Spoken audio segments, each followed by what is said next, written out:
Hello दोस्तों, welcome to my channel. एक और नया वीडियो लेकर आ गया हूं मैं। अगर आप यूजीसी नेट की प्रिपरेशन कर रहे हो या अगर आप 12th स्टैंडर्ड में हो, कॉमर्स से आप पढ़ रहे हो, तो ये वीडियो आपको बहुत ज्यादा बेनिफिट देने वाली है। ठीक है, तो आज के वीडियो में मैं ये डिस्कस करने वाला हूं कि what are the sources of finance. ठीक है, अगर आप 12th स्टैंडर्ड में हो तो आपको सेकंड चैप्टर आपको मिलेगा सेक्रेटेरियल प्रैक्टिस में कि what are the sources of finance. ठीक है, और अगर आप यूजीसी की प्रिपरेशन कर रहे हो तो यूजीसी में भी आपको ये वाला यूनिट मिलेगा कि फाइनेंस का एक यूनिट है, उसमें हमको ये डिटेल में स्टडी करना पड़ता है फाइनेंस से रिलेटेड जो भी कॉन्सेप्ट है उसके।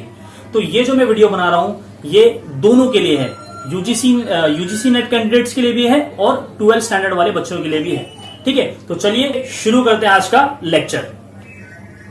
ओके गाइस, तो first of all what are the sources of finance. Sources of finance किसको कहते हैं?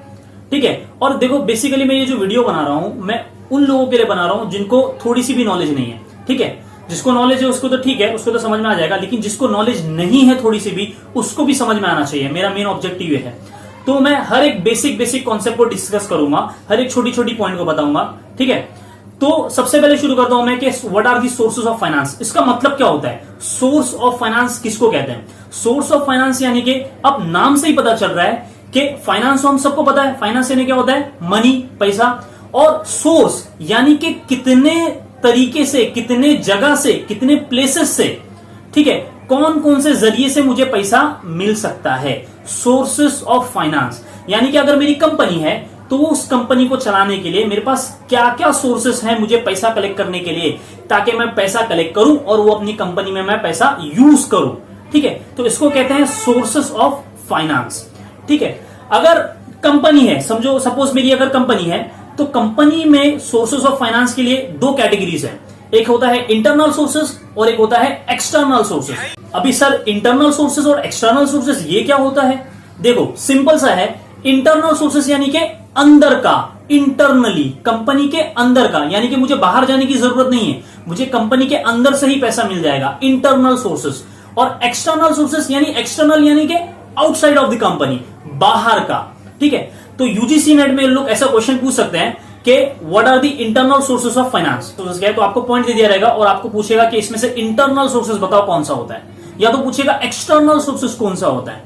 ठीक है, तो आप लोग देख सकते हो इंटरनल सोर्सेस में हमारे पास सिर्फ एक ही है, उसको कहते हैं हम रिटेन्ड प्रॉफिट। ठीक है, रिटेन्ड प्रॉफिट। अब उसको डिटेल में मैं बताऊंगा कि क्या होता है वो। और एक्सटर्नल सोर्सेस की अगर मैं बात करूं तो इसमें आता है shares, debentures, public deposits, bank loans, trade credits. ये सारी जो आइटम्स है वो आते हैं कहां पर? एक्सटर्नल सोर्सेस में। तो आपको क्वेश्चन ऐसा बना के दे सकता है यूजीसी में कि which among the following is not, ध्यान से सुनो मैं क्या कह रहा हूं, which among the following is not the external sources of finance. मैं फिर से रिपीट करता हूं, इसमें क्या लिखा है क्वेश्चन में? Which among the following is not external sources of finance, यानी कि इसमें से कौन सा एक ऐसा पॉइंट है जो एक्सटर्नल सोर्सेस का पार्ट नहीं है। तो क्या क्या दिया ऑप्शन में? ऑप्शन ए क्या है? शेयर्स, ऑप्शन बी है डिबेंचर्स, ऑप्शन सी है रिटेन अर्निंग और ऑप्शन डी है बैंक लोन्स। तो आपको क्लियरली भी पता चल रहा है कि अभी मैंने बताया कि इंटरनल सोर्सेस में हमारे पास सिर्फ क्या है? रिटेन अर्निंग है, और बाकी जितने भी है वो क्या है? एक्सटर्नल सोर्सेस है। तो एक्सटर्नल सोर्सेस बाकी है, सिर्फ यहां पे इंटरनल सोर्सेस हमको दिख रहा है। इंटरनल सोर्सेस कौन सा है? Retain earning. तो इसका आंसर क्या होने वाला है? Retain earning. ठीक है, फिर से एक बार रिपीट कर देता हूं कि हमको क्वेश्चन कैसे पूछा जा सकता है एग्जाम में कि इंटरनल सोर्सेस कौन सा है और एक्सटर्नल सोर्सेस कौन सा है। तो जो सोर्सेस ऑफ फाइनेंस है, कंपनी के लिए जो पैसा कलेक्ट करने का जरिया है, वो दो हिस्सों में बटा हुआ है, दो पार्ट में। एक है इंटरनल सोर्सेस और एक है एक्सटर्नल सोर्सेस। इंटरनल सोर्सेस यानी कंपनी के अंदर ही मुझे पैसा मिल जाएगा, मुझे किसी से लेने की जरूरत नहीं है बाहर से। और एक्सटर्नल सोर्सेस यानी कि मुझे पब्लिक से पैसा लेना पड़ेगा, एक्सटर्नल सोर्सेस बाहर का। तो इंटरनल सोर्सेस में सिर्फ एक ही है, वो है रिटेन अर्निंग या रिटेन प्रॉफिट भी कहते हैं इसको। और एक्सटर्नल सोर्सेस में हमारे पास लिस्ट पड़ी हुई है, एक है शेयर्स और डिबेंचर्स और बैंक लोन्स है, ट्रेड क्रेडिट्स है, पब्लिक डिपॉजिट्स है, बॉन्ड्स है। ये सारी जो है वो क्या है? एक्सटर्नल सोर्सेस के पार्ट है। ठीक है, क्लियर है यहां तक? ओके, चलो बहुत बढ़िया। चलो नेक्स्ट, अभी हम लोग जो हमारा एक्सटर्नल सोर्सेस है फाइनेंस का उसको डिटेल में स्टडी करेंगे, उसका एक एक पॉइंट लेंगे हम और उसको डिटेल में स्टडी करेंगे, ठीक है। तो एक्सटर्नल सोर्सेस में सबसे पहला जो आता है वो आता है शेयर्स, ठीक है।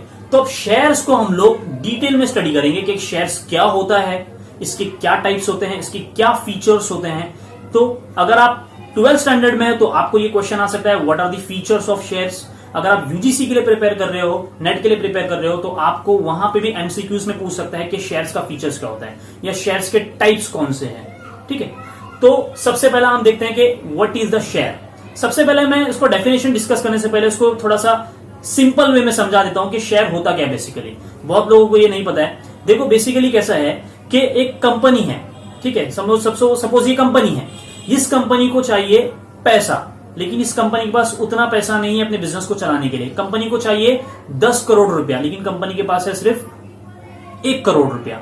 अब बाकी का 9 करोड़ रुपया कहां से आएगा? तो कंपनी के पास क्या क्या जरिए है? जो एक्सटर्नल सोर्सेस है, यानी कि बाहर से पैसा कलेक्ट करना बिजनेस के लिए। उसमें मैंने बताया, या तो कंपनी बैंक लोन ले सकती है, डिबेंचर इश्यू कर सकती है, शेयर इश्यू कर सकती है। तो अब ये शेयर इश्यू करना किसे कहते हैं, मतलब क्या होता है शेयर इश्यू करना? देखो अभी सपोज मेरी कंपनी है, मुझे पैसे की जरूरत है, ठीक है, तो मैं क्या करता हूं, मैं एक प्रोस्पेक्टस छपवाता हूं। प्रोस्पेक्टस क्या होता है? एक इन्विटेशन होता है, पैम्फलेट टाइप का। तो वो मैं डिस्ट्रीब्यूट कर देता हूं पब्लिक में। अब उसमें क्या लिखा होता है कि मेरी एक कंपनी है जो अपना बिजनेस कर रही है, फला फला बिजनेस कर रही है, उसको पैसे की जरूरत है, वो अपने शेयर्स बेच रही है, ठीक है। बेसिकली वो क्या कर रही है, कंपनी लोगों को इनवाइट कर रही है कि आओ और हमारी कंपनी में शेयर में पैसा लगाओ और हमारी कंपनी के शेयर होल्डर बन जाओ। तो बेसिकली समझो, अगर मेरे को शेयर खरीदना है कंपनी में, तो मैं जाऊंगा कंपनी में और मैं अपना पैसा वहां पे लगा दूंगा। और डिसाइडेड होता है कि एक शेयर का प्राइस क्या है। मुझे कुछ प्रोडक्ट नहीं मिल रहा है यहाँ पे सिर्फ एक इन्वेस्टमेंट हो रहा है, ठीक है। एक शेयर का प्राइस सपोज कंपनी फिक्स करके रखती है कि 1 share is equal to 10 rupees और 1 share is equal to 100 rupees. तो अगर मुझे एक हिस्सा चाहिए कंपनी में, एक शेयर चाहिए, तो मुझे 100 रुपया भरना पड़ेगा कंपनी में। और मैं पैसा क्यों भरूंगा? पैसा किस लिए भरूंगा? क्योंकि कंपनी भी मुझे रिटर्न में कुछ देने वाली है। कंपनी मुझे रिटर्न में क्या देने वाली है? कंपनी जो मेरा पैसा यूज करके जो बिजनेस करेगी, प्रॉफिट कमाएगी, उस प्रॉफिट में से कंपनी मुझे क्या देगी? कुछ परसेंट मुझे एज अ इनकम के तौर पर देगी। उस इनकम को कहते हैं डिविडेंड। अब पूरा प्रोसेस समझ में आ गया होगा कि बेसिकली क्या होता है। शेयर खरीदना मतलब क्या होता है? एक कंपनी है, कंपनी को पैसे की जरूरत है, तो कंपनी ने क्या किया? इन्विटेशन दिया लोगों को कि आओ मेरी कंपनी में क्या करो? इन्वेस्टमेंट करो। मैं गया कंपनी में, पैसा लगा दिया अपना और मैंने शेयर खरीद लिए बहुत सारे, और उसका मुझे कंपनी क्या देती है? शेयर सर्टिफिकेट दी है। It is a proof that I have invested in that company, ठीक है। वो प्रूफ होता है कि मैंने कंपनी में पैसा लगाया है, तो मुझे उसका शेयर सर्टिफिकेट मिलता है और उसमें अमाउंट लिखा होगा कि मैंने कितने का शेयर खरीदा हुआ है, ठीक है। तो और उसके ऊपर मेरे को क्या मिलता है? रिटर्न में क्या मिलता है? डिविडेंड मिलता है, कुछ परसेंट मिलता है। प्रॉफिट में से कंपनी हमको क्या करती है? पे करती है। और मैं बन जाता हूं कंपनी का शेयर होल्डर, और शेयर होल्डर जो होता है वो कंपनी का ओनर माना जाता है। समझ में आ गया? अभी देखो शेयर का डेफिनेशन बेसिकली क्या होता है, एकदम सिंपल डेफिनेशन बताता हूं। Share is the smallest unit in the total share capital of the company. क्या कहा मैंने? Share is the smallest unit of the total share capital of the company. जो शेयर क्या होता है? जो कंपनी का पूरा कैपिटल कंपनी जो जमा करेगी, उसमें का एक स्मॉलेस्ट यूनिट होता है, उसको हम कहते हैं शेयर कहते हैं। समझ में आ गया? तो बेसिकली शेयर का मतलब यही होता है कि एक तरीके का इन्वेस्टमेंट होता है, हम कंपनी में पैसा अपना इन्वेस्ट करते हैं, ठीक है। तो वो एक स्मॉलेस्ट यूनिट होता है total share capital of the company का। ओके, अभी हम लोग देखते हैं कि शेयर का फीचर्स क्या होता है। फीचर्स कहो, कैरेक्टरिस्टिक्स कहो, नेचर कहो, सारे एक ही मतलब होते हैं, ठीक है। तो देखते हैं हम इसके फीचर्स क्या क्या होता है। ये हमको एमसीक्यूज में पूछ सकता है। तो सबसे पहला जो फीचर्स है शेयर का, ये है कि share is the smallest unit of the total share capital. सबसे पहला तो फीचर हमको ये याद रखना है कि अगर हमको सपोज ऐसा क्वेश्चन पूछता है यूजीसी में या 12th स्टैंडर्ड में एमसीक्यूज में पूछता है कि dash is the smallest unit of the total share capital of the company, तो हमको क्या पता है कि ये किसका डेफिनेशन होता है? इसको क्या कहते हैं? शेयर कहते हैं। इसको ना डिबेंचर कहते हैं ना बैंक लोन कहते हैं, इसको क्या कहते हैं? इसको कहते हैं शेयर कहते हैं। ओके, अभी सेकंड जो फीचर है शेयर का वो क्या है कि शेयर इज इनविजिबल। शेयर कोई विजिबल चीज नहीं है। मैंने कहा कि ये कोई प्रोडक्ट नहीं होता है, कोई सर्विस नहीं है, ये एक तरीके का क्या है? इन्वेस्टमेंट है। तो इन्वेस्टमेंट को कैसे समझा जाता है? It is an invisible. तो शेयर कैसा होता है, विजिबल होता है या इनविजिबल होता है? तो हमको आंसर आना चाहिए कि क्या होता है, इनविजिबल होता है। It can be shown only with the help of share certificate. उसको हम देख कैसे सकते हैं, सिर्फ शेयर सर्टिफिकेट की वजह से देख सकते हैं, नहीं तो हम शेयर्स को देख नहीं सकते। ठीक है, वही तो प्रूफ है ना। ओके, अभी थर्ड उसका क्या फीचर है, the face value of the shares may be 10 rupees और 100 रुपीज। जो फेस वैल्यू होता है, मैंने फेस वैल्यू का जिक्र किया कि फेस वैल्यू मतलब क्या, एक शेयर का प्राइस कितना होता है। अगर मुझे कंपनी में एक शेयर खरीदना है तो मुझे कितना रुपया इन्वेस्ट करना पड़ेगा, उसको वो जो अमाउंट होता है उसको कहते हैं फेस वैल्यू। ओके, तो फेस वैल्यू आइदर 10 होती है या तो 100 रुपीज होती है। It depends on the types of the shares. Okay, next, हाँ, the person who purchase the shares is called as share holder of the company. जो person पैसा लगाता है कंपनी में, वो कंपनी का क्या बन जाता है, शेयर होल्डर बन जाता है। ओके, और the income of the shareholder is called dividend. Okay, और एक इंपॉर्टेंट फीचर कि a person can purchase any number of shares as he wishes. यानी कि एक पर्सन वो कितने भी कंपनी में और कितने भी शेयर्स जो है वो क्या कर सकता है, खरीद सकता है। ऐसा कंपलसरी नहीं कि मुझे सिर्फ मैं एक ही शेयर खरीद सकता हूं, 2 शेयर खरीद सकता हूं, 1000 शेयर खरीद सकता हूं। इट डिपेंड्स अपॉन मी। अगर मैं ज्यादा खरीदना चाहता हूं, मेरे पास पैसे, तो मैं ज्यादा भी खरीद सकता हूं, इसमें कोई रिस्ट्रिक्शन नहीं होती। Okay, and last feature is that there are 2 types of shares. One is the equity shares and second is the preference shares. ठीक है, ये थे कुछ शेयर्स के इंपॉर्टेंट फीचर्स।